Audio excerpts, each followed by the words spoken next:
Well, good afternoon, everyone.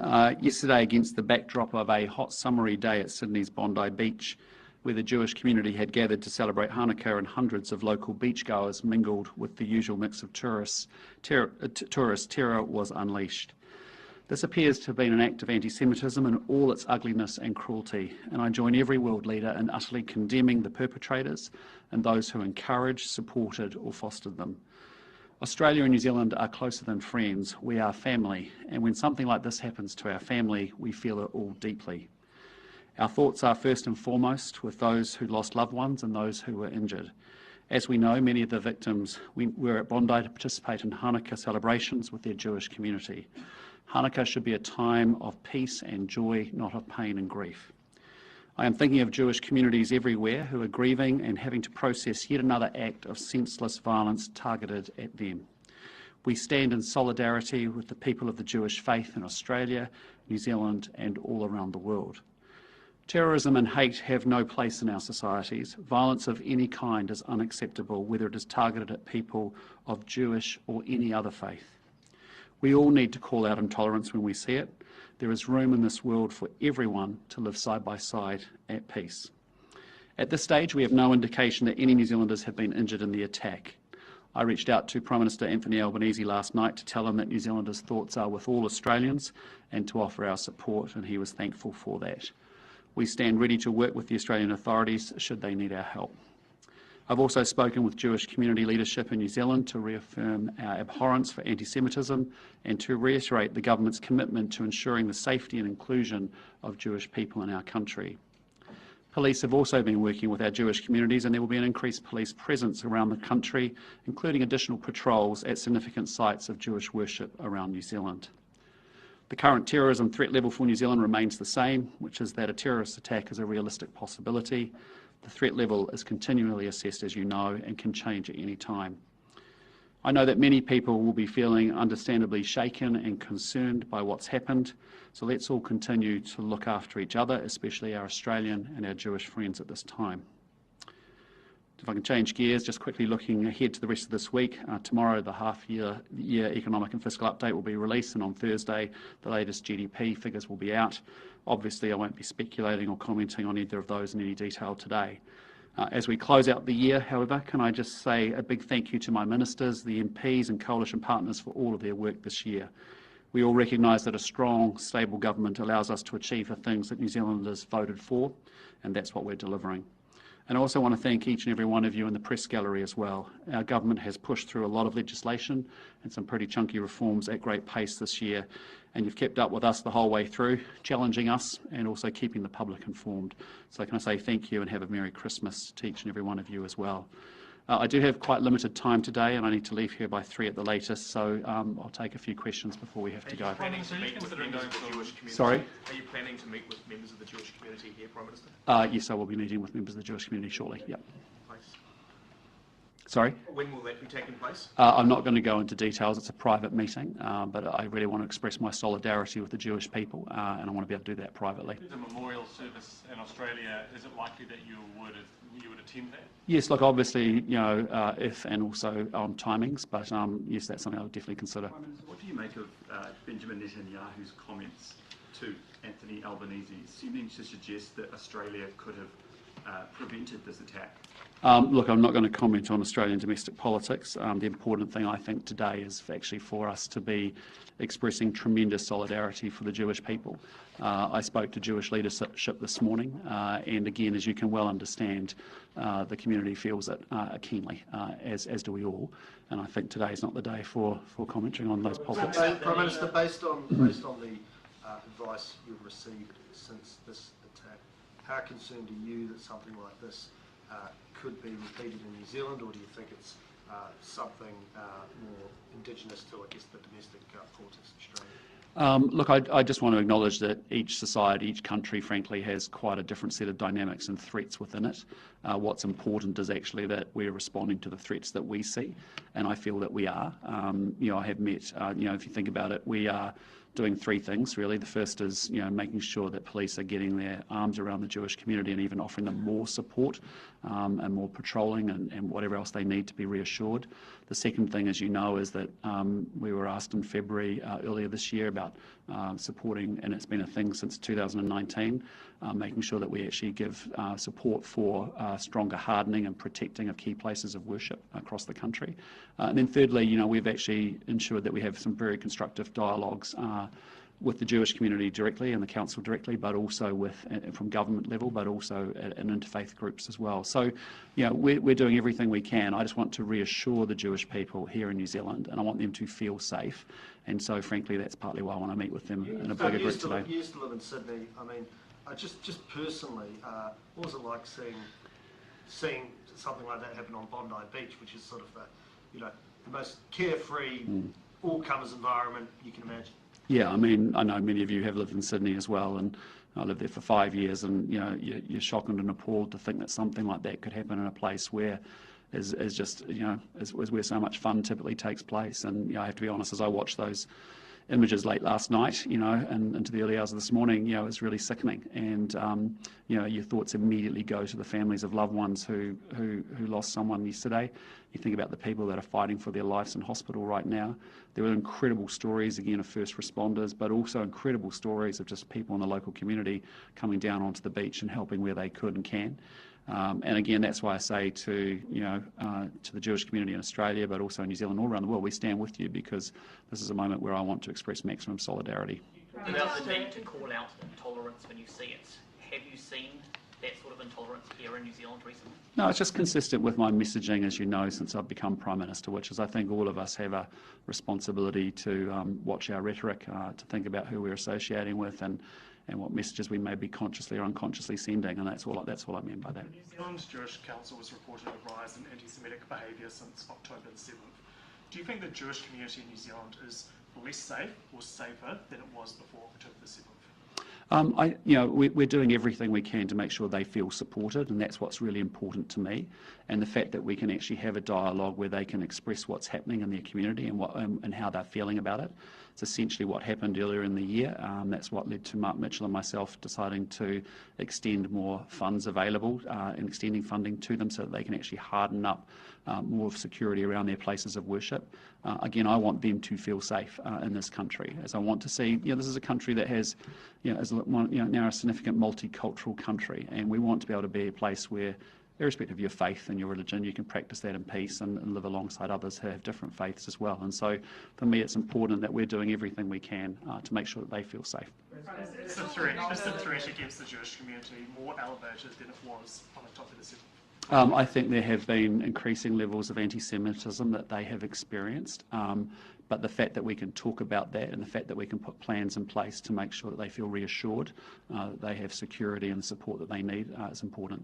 Mark. So acknowledging that you did dedicate funding from the Emergency Priorities Fund in a one-off, the Jewish and Muslim communities had also asked you to extend the Safer Communities Fund, which expired in the middle of this year.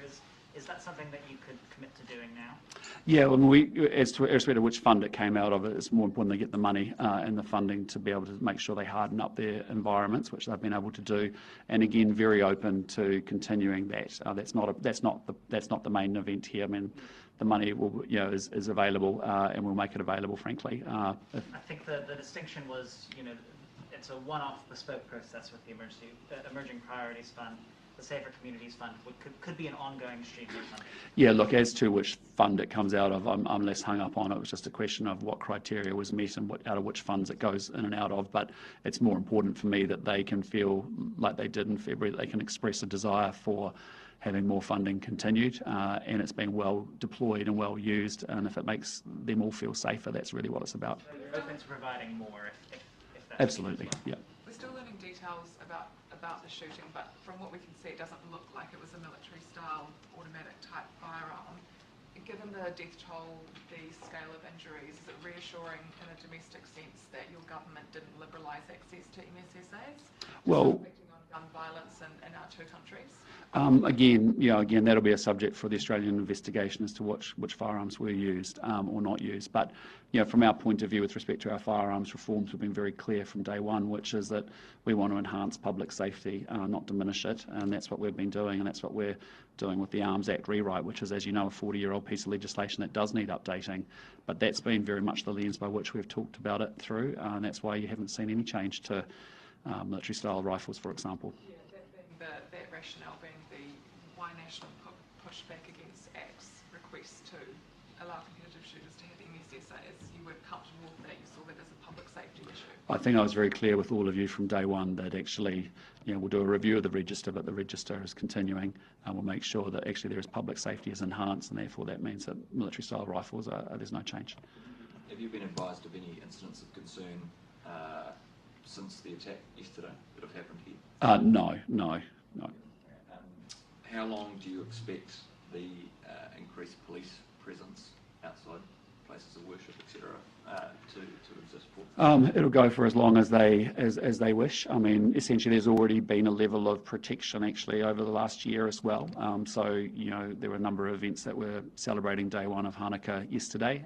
They already had some police presence there. We're just making sure, as of 11 o'clock last night, the police have been talking to the community directly and making sure that they have everything that they need to feel safe. And if that means stepping up even further patrolling, we're comfortable to do that. And the police have met again this morning as well. Mark's question. So if the call from those particular communities comes and says we need more funding to boost our security measures, the government will step up to the plate for that. Yeah, I mean, we haven't. I mean, in the case of we've been essentially funding hardening of and security since 2019 and for these communities, and it's important that they do feel safe. Our government, as you saw earlier this year, has continued that on. We've created the Peace and Harmony dialogue, which has been very helpful. I've had a regular meeting and cadence of meetings with interfaith groups in my office together as well, talking about these issues. So, we want to make sure that they feel supported, loved, and included here in New Zealand. Reported that one of the shooters had ties to Islamic State and had previously been reviewed by the Australian Domestic Intelligence Agency. Would you like our intelligence agencies to look over again, review any people in New Zealand who had previously been found to have ties to Islamic State? Look, again, I sort of will stick to my policy, which I've had from day one, which is I won't talk about intelligence issues here in New Zealand. But that's not surprising. That I guess that's an issue for the Australian intelligence agencies to think through. But from my own point of view, I'm just not going to touch that one. Should our intelligence agencies, as a matter of course, though, be checking in to make sure that there hasn't been any updates of people previously found to have links to terrorist organisations? Yeah, I'm sorry, I'm just not going to go into our intelligence matters and conversations. Yeah. Are there any policy changes that you're looking at as a result of this, appointing an anti-Semitism envoy or anything else? Look, it's really about making sure the community feels really supported, and they do. We've had good engagement with the senior leadership of the Jewish Council and communities here in New Zealand. We've had really open channels of dialogue. You've seen it follow through with really increased investment to make sure that they feel safe and protected. And we're going to continue. And you've seen really good engagement with police, for example, as well. So we'll continue to make sure that they feel supported. And I think, as I said, each society has a completely different set of dynamics and also threats. And it's really important that we respond to the threats that we see here in New Zealand, and actually they feel supported. On a slightly different topic, obviously your last postcard, are you going to continue the tradition in the new year of setting the election date early in the new year? Yes, I think I will. Yes. And good. Do you plan on an early year reshuffle as well? Again, as you know, I have a different approach probably from former leaders. I will reshuffle my team whenever I feel it needs one, because it's important that I've got the right person on the right assignment at the right time. And any time I feel a change, I'll make that change. But I don't feel incumbent to do one just for the sake of the new year. Just on these meetings that you're having this afternoon, are you able to confirm if that was Jewish community leaders reaching out, requesting that meeting, or did you offer it to them? And what message would you like to convey to them? Yeah, look, it's a private meeting. I spoke with them, some of the Jewish leadership this morning. It's me reaching out saying I want to express solidarity with them, and I just want to be able to go privately and talk with them and see how they're travelling today. So what would you say to New Zealanders that are worried about our gun reforms or that there's any sort of weakening or loosening of regulations here? Well, there hasn't been. If there could be, No, there hasn't been. You can give an ironclad guarantee that the reforms will lead Well, I New think Zealand in the we've same had 4 place. phases of reforms, as you understand, over the last 2 years, and if you go through each of the phases, you're seeing that enhancing public safety has been our priority. In Australia, how do we avoid Australia's mistakes? Sorry? Given what's happened in Australia, sort of to Annika's point, how do we avoid Well, Australia's let's let mistakes? Australia go through its own investigation. I'm not going to presuppose what we think has or hasn't happened in Australia. It's important that they run through their own investigation, as we would reasonably do so if it happened in our country. But all I can say is that I have to deal with the threats that I see here in New Zealand, and we as a government deal with those. We need to make sure that all communities feel that they are included in this country. Our diversity, our multiculturalism is a huge strength. It's a huge source of great social power, I think, in New Zealand, something we should be celebrating. And I just want to make sure that when we have communities like this that are often at risk internationally, that they feel safe in our own country, and that's really what it's about today. Prime Minister, did your Finance Minister discuss with you her plans to challenge Ruth Richardson to a debate so publicly and kind of dominate last week with that discussion? No, but I fully support her ability to want to defend herself and also the record of this government. Yeah. Ruth Richardson versus I won't be attending. I've got a few other things on my mind. Yeah. Did you suggest to her not to take part in that debate? No. Just she's right to defend herself and defend our government, and I fully support that. But again, I just say to you, we've got a bit going on this week, and there's a bit going on in the world, so I'm focused there. Just on that though, do you think it's a bit of a distraction? I mean, we've got haifu, we've got GDP numbers. Do we need a debate between a finance minister who's in the role now and a formal one? Well, again, I think she's quite okay to defend herself. I think that's important that she does do that. I think it is important that she feels she can defend the record of this government and the approach of this government and what we're doing with respect to our fiscal strategy. That's perfectly reasonable. I think you would have seen last week, we had major RMA reform. I think that was well understood. It was well supported across the country. This week we've got haifu. Tomorrow, on Thursday, we'll have the GDP growth numbers. I think what's important is that for most New Zealanders, they're really focused on Christmas. They're focused on Christmas shopping, and they need to know that actually we're going into Christmas with the economy building and with good momentum. The Minister could establish that defence without a debate, though, couldn't she? Well, again, I'm quite comfortable with her defending herself and our record in government. Detract from the RMA announcement? No. Do you have an update on when it's going to take place? No.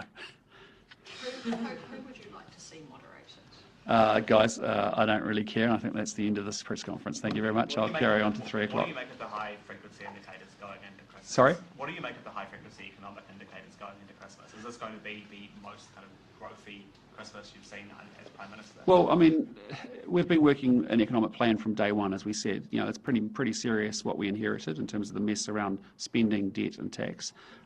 We've been following a plan that's been about fixing a lot of basics and things that we lost formation on over 6 years. But we've also been an eye to building out for the future. And we've been following our plan. As I've said to you earlier in the year, it's been two-speed as a recovery. There's parts of the country that are experiencing that growth. There are other parts that haven't. We've just clocked up 2 years. We've done a hell of a lot of work. And actually, it's been really encouraging now to see that more and more New Zealanders are starting to feel the benefits of that growth, or can see that they're going to feel the benefits of it. And I want them not just to hear about the improving stats. That's an important step, and it's important to stop the when we're hearing so many negative stats, it's important that we start, they're positive. But I now want New Zealanders to feel it. That's really the bit that is the transmission into how they feel, and they actually can feel the difference. And so, many New Zealanders are. As I said, we've had record years with our primary industries. We've had outstanding parts. If you go to the Christchurch, the South Island, Hawke's Bay, even with horticulture off the back of primary industries, there's been huge amounts of growth, and people are getting the benefits and feeling the benefits of that, and they've been able to restore their balance sheets if they're business people through having come through COVID, having come through the recession and high inflation, high interest rates periods. But I want more New Zealanders to feel that. And so it's been encouraging to see job numbers going up, housing affordability being better, retail spending, business confidence, farmer confidence. All of those things are good signs. Now the challenge and the exciting work is we are going to see a recovery, and the recovery is coming. The question is, we now want to shape that recovery so we set this country up for a really great long-term future over the next decades ahead of us, and that's what it's all about. Okay, team, I have to go. Are you looking forward to being interviewed by Toba O'Brien every week on Breakfast? I haven't thought about that. Thank you, team. See ya.